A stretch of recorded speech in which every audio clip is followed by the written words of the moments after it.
भारत के बहादुर सैनिकों का, बहादुर जवानों का बार बार नमन करेंगे, उनकी शौर्य और वीरता को बार बार प्रणाम करेंगे, लेकिन आपके नाकारेपन पर 1000 बार सवाल पूछेंगे। मान्यवर प्रधानमंत्री जी पहलगाम नहीं गए। मान्यवर प्रधानमंत्री जी 24 अप्रैल को बिहार में चुनाव प्रचार गए।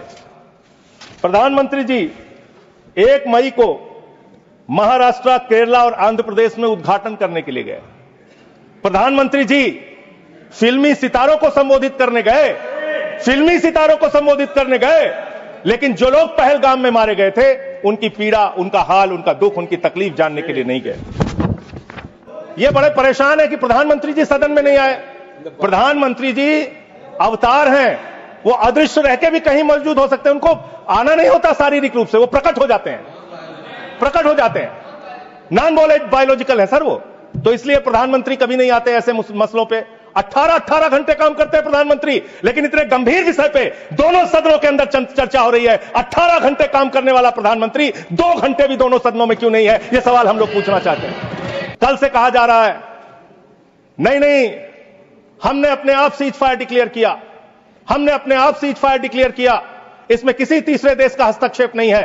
आजादी के बाद से लेकर आज तक भारत का स्टैंड एक ही रहा है, हम पाकिस्तान के मामले में किसी भी तीसरे देश की मध्यस्थता नहीं मानते। अगर उस बात के साथ किसी ने धोखा किया है, किसी ने विश्वासघात किया है, तो उसका नाम है भारत के प्रधानमंत्री नरेंद्र मोदी। मैं इस सदन के अंदर कहना चाहता हूं, आपने उस भावना के साथ विश्वासघात किया है। मानवर अमेरिका की मध्यस्थता आपने स्वीकार की, और मैं इसलिए चंद लाइनें आपके लिए कहना चाहूंगा कि तू इधर उधर की ना बात कर, तू उधर उधर की। आप ही का चेहरा आ रहा है सर, थोड़ा निर्देश दे दीजिए, आप ही को दिखाए जा रहे हैं बार बार। तू इधर उधर की ना बात कर, ये बता कि काफिला क्यों लूटा।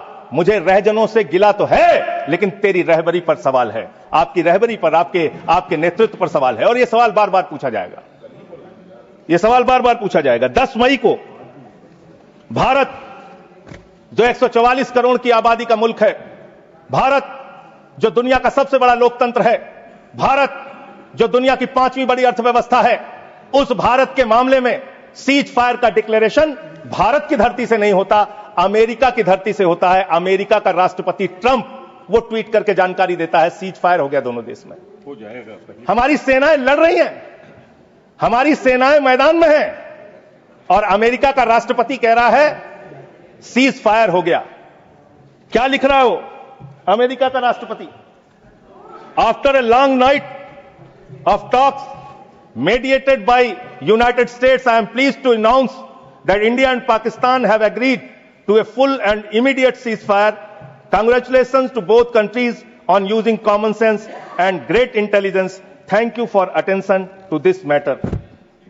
फिर उसके बाद उपराष्ट्रपति जेडी वैंस, 10 मई को इनका ट्वीट आता है, great work from president's team, specially secretary Rubio, and my gratitude to the leaders of India and Pakistan for their hard work and willingness to engage in this ceasefire. अब जो secretary Rovio का, United state के secretary Rovio का जो tweet है, वो अगर मैं इस सदन में पढ़ दूंगा तो सरकार को बहुत शर्मिंदा होना पड़ेगा। इसलिए मैं आपको चाहता हूं कि इस पे जवाब दीजिए, जब जवाब दीजिएगा, और प्रधानमंत्री को जवाब देना चाहिए। ये 10 मई का ट्वीट है, मैं चाहूंगा सत्ता पक्ष विपक्ष पूरा सदन इसको सुने। Over the past 48 hours Vice President Vance and I have engaged with the senior Indian and Pakistani officials, including Prime Ministers Narendra Modi and Shehbaz Sharif, External Affairs Minister Subramaniam Jaishankar, Chief of Army Staff Asim Munir, and National Security Advisors Ajit Doval and Asim Malik. I am pleased to announce the governments of India and Pakistan have agreed to an immediate ceasefire.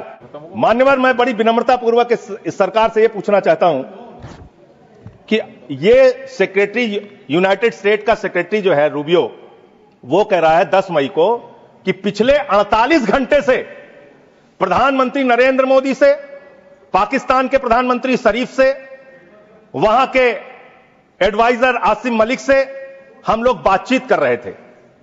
Asim Malik कौन है sir? Asim Malik कौन है? आसिम मलिक है ISI का chief, जो पाकिस्तान के द्वारा प्रायोजित आतंकवाद का संरक्षक है। भारत की सरकार उससे बातचीत कर रही थी जब सेना लड़ रही थी। 8 मई को जब सेना लड़ रही थी, आप आईएसआई से बात कर रहे थे। आसिम मुनीर और आसिम मलिक दोनों से आप बात कर रहे थे। आप बात कर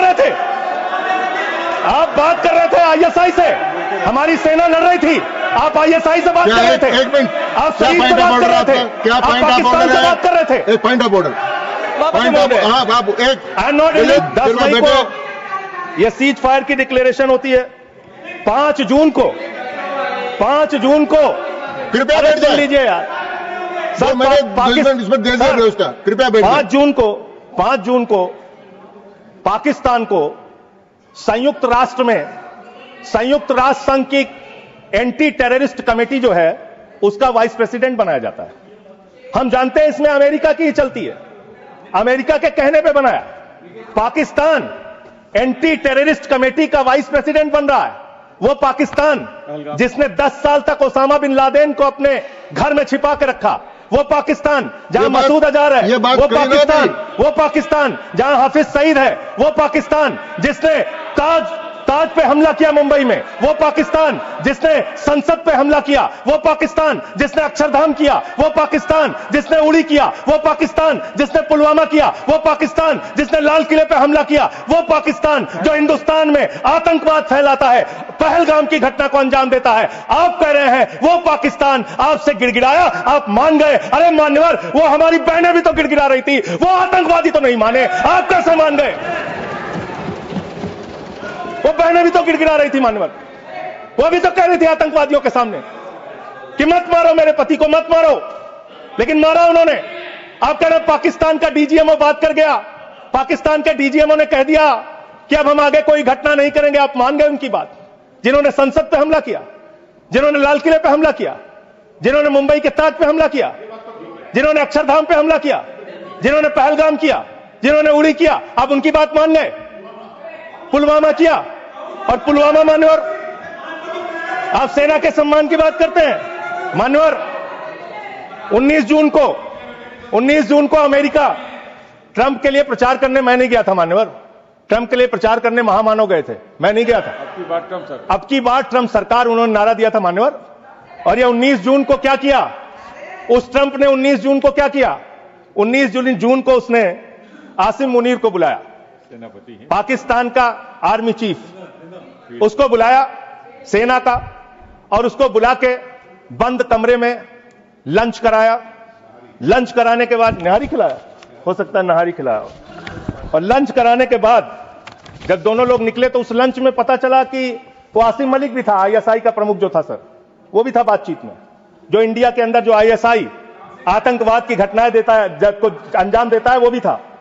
तो जब उससे पूछा गया ट्रंप से what he wanted to achieve from meeting mister Munir, the US president said, well I stop the war, I love Pakistan. I love Pakistan, ये ट्रंप बोल रहा है। मोदी का दोस्त, सर बार बार आप ही आ जा रहे हैं, मना कर दीजिए, ऐसे क्यों कर रहे हैं? बार बार आप ही आ रहे हैं। आई लव पाकिस्तान, ऐसे स्ट्रेटेजिक खेल मत खेलिए सर। आई लव पाकिस्तान कह रहा है ट्रंप। वहां पाकिस्तान और अमेरिका का इलू इलू चल रहा है, और आप कह रहे हैं अब की बार ट्रंप सरकार। आप कह रहे हैं 14 फरवरी को जाके, 14 फरवरी 2025 को प्रधानमंत्री जी गए थे, मागा plus मीगा becomes mega partnership for prosperity. आप कह रहे हैं मोदी जी 14 फरवरी को गए थे। 14 फरवरी 2025 को जब आप गए थे तो 7 फरवरी को वही अमेरिका हमारे भारतीयों को बेड़ी में बांध के अमृतसर में उतारा था सर। और आपने आपत्ति नहीं की। आप कह रहे हैं मेगा मीगा मागा, वहां कर रहे हैं मेगा मीगा मागा, मेगा मीगा मागा, और वो अमेरिका आपके साथ ऐसे विश्वासघात कर रहा है। अभी उसके बाद ये तो आई लव पाकिस्तान बोला, फिर उसके बाद डिप्टी पीएम पाकिस्तान का उप प्रधानमंत्री गया 25 जुलाई को, उसने यूएस सेक्रेटरी से मुलाकात की, रूबियो से, मार्को रूबियो से, और उसके बाद ये लास्ट की लाइन खाली पढ़ रहा हूं, I also thank him for Pakistan partnership in countering terrorism and preserving regional stability. ये धन्यवाद कर रहा है, धन्यवाद कर रहा है अमेरिका का। मार्को रूबियो सेक्रेटरी कह रहा है कि पाकिस्तान को हम धन्यवाद देते हैं आतंकवाद से लड़ने के लिए। तो मुझे एक लाइन याद आ रही है, खुलूस मतलब होता है मोहब्बत। प्रधानमंत्री जी के लिए और अमेरिका के राष्ट्रपति के लिए एक लाइन में पढ़ना चाहूंगा। प्रधानमंत्री तो फिदा है उनके ऊपर, ट्रंप के ऊपर। तो प्रधानमंत्री की ओर से ट्रंप के लिए लाइन है कि तेरे खुलूस ने रखा मुझे अंधेरे में, तेरे खुलूस ने रखा मुझे अंधेरे में, तेरा फरेब मुझे रोशनी में ले आया, तेरा फरेब मुझे रोशनी में ले आया। ये फरेब पे फरेब, फरेब पे फरेब, धोखे पे धोखा, ये लगातार हो रहा है। मान्यवर, अब मैं एक बहुत ही महत्वपूर्ण बात आपके सामने रखना चाहूंगा। हमारी सरकार ने कहा हम अपने वीर जवानों के लिए ताली बजाएं, हमने ताली बजाया। हम उनका नमन करें, हमने नमन किया। आपने क्या किया? भारत के सेना की बहादुर बेटी कर्नल सोफिया कुरैशी के लिए आपका बीजेपी सरकार का मध्य प्रदेश का मंत्री कहता है वो आतंकवादियों की बहन है। और यही नहीं मान्यवर, बात यहां तक नहीं रुकती। कर्नल सोफिया कुरैशी को कहा आतंकवादी की बहन है। भारत के विदेश सचिव विक्रम मिस्री जी, उनकी बेटी के लिए सोशल मीडिया पे इतनी ज्यादा आपत्तिजनक बातें लिखी गई, सरकार ने कोई कार्रवाई नहीं की और विदेश सचिव को अपना ट्विटर का अकाउंट लॉक करना पड़ा। अब अपने लोगों को सुरक्षा नहीं दे पाते, अब अपने लोगों को सुरक्षा नहीं दे पाते। और इतना ही नहीं मान्यवर, जो हिमांशु नरवाल जी की विधवा थी, बेवा पत्नी, उसने सिर्फ इतना कहा कि आतंकवाद को आतंकवाद के तरीके से निपटिए, लेकिन देश में अमन और शांति रखिए, कोई आपस में इसको लेकर सांप्रदायिक दंगे फसाद लड़ाई झगड़े ना हो। इसमें कौन सी गलत बात कह दी? आप तो खाली ताक में रहते हैं हर मौके का फायदा उठाने के लिए। पहलगाम की घटना हुई मान्यवर, हम लोग श्रद्धांजलि अर्पित कर रहे थे और भारतीय जनता पार्टी के ट्विटर हैंडल से मैं पूरी जिम्मेदारी से कह रहा हूं, अगर मैं गलत कह रहा हूं तो राष्ट्रीय अध्यक्ष जी यहां बैठे हैं, बीजेपी के मना कर देंगे। उन्होंने क्या पहला ट्वीट क्या आया? धर्म पूछा जाति नहीं, धर्म पूछा जाति नहीं। और जो कथावाचक मारे जा रहे हैं हमारे उत्तर प्रदेश में, वहां तो जाति पूछ के मार रहे हैं, जाति पूछ के मार रहे हैं, मंदिरों में घुसने नहीं दे रहे हैं, जाति पूछ के मार रहे हैं। ये भी तो हो रहा है इस देश के अंदर। इसलिए आप विषय पर बोलिए। माननीय सर, बोल रहा हूं सर। नहीं, विषय नहीं, ये विषय नहीं है ना, ये विषय है सर, ये विषय नहीं है। नरवाल का विषय। हाँ, आप विषय पर बोलिए। सर विषय यही है नरवाल। और आप एक बात मैं कह सकता हूं सर, विदेश सचिव का नाम नहीं लिखे, मंत्रालय का नाम लिखे। ये काहे के लिए? ये है सर, हम ऑफिसर्स। अच्छा चलिए ठीक, जो आपको ठीक लगे सर, जैसे आपने ऑफिसर्स का नाम सर, नहीं ले सकते। नो, चलिए सर, नो सर वैसे मैं एक बात कह सकता हूं और सरकार को इसको ध्यान देना चाहिए सर। मैं बड़ी गंभीरता से इस बात को कह रहा हूं। आप गोदी मीडिया से अपनी चाटुकारिता दिन रात करवाना चाहते हैं, करवाइए, कोई हमें दिक्कत नहीं है, वो लोग करेंगे ही। लेकिन जब युद्ध का समय है, लड़ाई का वक्त है, इतने गंभीर समय में है, ऐसे समय में आप ऐसे समय में झूठी खबरें वहां पे चलवा रहे हैं, झूठी खबरें चलवा रहे हैं। लाहौर में घुस गए, इस्लामाबाद में घुस गए, यहां कराची में कब्जा हो गया, रावलपिंडी में कब्जा हो गया। अरे भाई, ऐसे वक्त में हमारी सेनाएं लड़ रही होती हैं, उनको सही जानकारी सारी चीजों की होती है, परिस्थितियों का। आप उनके जीवन को संकट में डाल रहे हैं। कौन कहां लड़ रहा है, किस पोजीशन पे है, आप दुनिया भर की जो भी मन हो रहा है खबरें चलाए जा रहे हैं मीडिया पे, तो इस पर भी रोक लगनी चाहिए। तीसरी बात, यहां पे चाइना की भी बात हुई। चाइना ने पूरी तरीके से पाकिस्तान का साथ दिया, पूरी तरीके से मिसाइल दिया, लड़ाई में हर तरीके से उनका साथ दिया, हर तरीके से पाकिस्तान का साथ देने का काम चीन ने किया, हर तरीके से पाकिस्तान का साथ देने का काम अमेरिका ने किया। और आप क्या कर रहे हैं चीन के साथ? मैंने कल देखा, मैंने सोचा मान्यवर कि चलिए इसी को देखते हैं। गलवान घाटी में जब हमारे जवान शहीद हुए, उसके बाद हमने चीन से अपने कैसे रिश्ते किए, आपने क्या किया, यह पूरे देश को जानना चाहिए और खास तौर से आपके समर्थकों को। 2020 के घटना के बाद गलवान घाटी में जब हमारे जवान शहीद हुए, उसके बाद आपने 4,83,033 करोड़ रुपए का आयात चीन से किया। 2021-22 में आपने 7,10,148 करोड़ रुपए का व्यापार चीन से किया, आयात चीन से किया। 2022-23 में 8,03,533 करोड़ का आयात चीन से किया।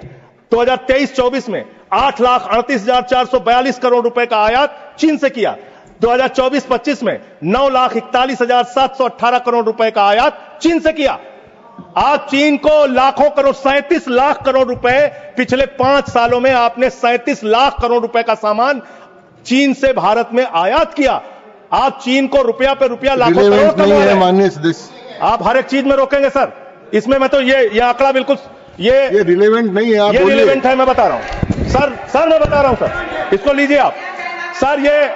ये एम्बेसी ऑफ इंडिया बीजिंग, ये एम्बेसी ऑफ इंडिया भारत की एम्बेसी का ये डाटा है और वेबसाइट पे आप जा सकते हैं, चेक करा सकते हैं। ये वहां से मिला डाटा। ये 37 लाख करोड़ रुपए का आपने उनको व्यापार दिया, उनसे वहां से सामान आयात कर रहे हैं। आप चीन को लाखों करोड़ रुपए का व्यापार दे रहे हैं और चीन पाकिस्तान को मिसाइल दे रहा है। ये आपका समझौता है, ये आपका समझौता है। आप उस चीन के राष्ट्रपति को झूला झुलाते हैं और ये हमारे साथ चीन कर रहा है, ये हमारे साथ चीन कर रहा है। ये इस देश को जानना जरूरी है। पाकिस्तान को कर्जा मिलता है आईएमएफ से, वर्ल्ड बैंक से, और यह कर्जा मिलता है लगभग 3 लाख करोड़ रुपए का कर्जा उनका सैंक्शन हो चुका है, मिल जाएगा। और काफी विरोध भी किया सरकार ने, लेकिन माने नहीं वो लोग, माने नहीं। लड़ाई के समय में उनका कर्जा सैंक्शन हो रहा है और वो पैसा कहां लगेगा? आतंकवाद को बढ़ावा देने में, आतंकवाद को फैलाने में। एनआईए ने सुप्रीम कोर्ट में कहा अडानी के पोर्ट से 21,000 करोड़ रुपए की ड्रग्स पकड़ी गई है जो आतंकवाद में लगती है। यह है सर, यह सारा पेपर मैं आपको दे रहा हूं। इस देश के अंदर पाकिस्तान से, अफगानिस्तान से हजारों करोड़ का ड्रग्स आएगा और इसी देश में आतंकवाद फैलाया जाएगा, अडानी के पोर्ट पर पकड़ा जाएगा। अडानी कौन है? भारत के प्रधानमंत्री का सबसे करीबी व्यक्ति है। यह सवाल देश पूछना चाहता है, आप क्या करा रहे हैं देश के अंदर? इन ड्रग्स वाले मामले में जो पकड़े गए हैं, इस पर क्या कार्रवाई हुई है, जानना चाहता है देश। समाप्त हुआ माननीय सदस्य। मान्यवर, अभी बहुत समय है सर, 35 मिनट समय। 35 मान्यवर, 35 मिनट समय। मान्यवर, मैं अंत में एक ही बात कहना चाहता हूं। आपने कहा कि इस मामले में राजनीति नहीं होनी चाहिए। राजनीति करता कौन है? हर मामले में आप राजनीति करते हैं, हर मामले में आप राजनीति करते हैं।